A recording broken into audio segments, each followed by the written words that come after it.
Sementara itu, petugas unit Reskrim Polsek Tanjung Batu menangkap satu tersangka residivis spesialis bongkar rumah kosong ketika berada di rumah keluarganya. Lawan kau, Baju. Baju kemana baju kau? Itu. Ambil baju. Bayu Samudra, warga Limbang Jaya, Kecamatan Tanjung Batu, Ogan Ilir, kembali ditangkap polisi setelah bersembunyi di rumah keluarganya.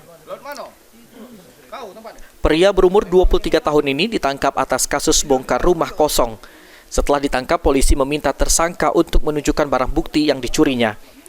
Setelah itu tersangka dibawa ke Polsek Tanjung Batu guna proses pemeriksaan. Ibtu Safarudin Akso selaku Kapolsek mengatakan tersangka dalam aksinya telah membongkar rumah menggunakan obeng dan juga linggis, lalu masuk dari pintu belakang dan juga mengambil barang-barang di dalam rumah.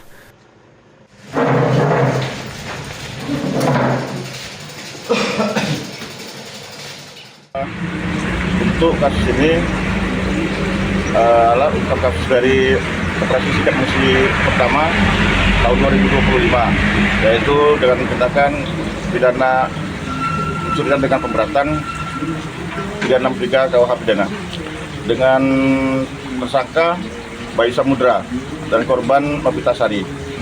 Kemudian pelaku dengan cara mencongkel pintu belakang rumah korban Novitasari dengan menggunakan alat obeng, kemudian masuk ke dalam rumah Ibu Novitasari.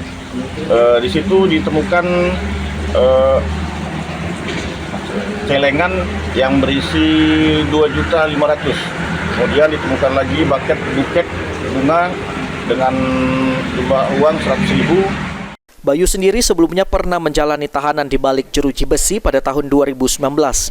Kini kedua kalinya Bayu Samudra harus kembali masuk sel tahanan atas perbuatan yang dilakukan. Ahmad Romawi, PAL TV.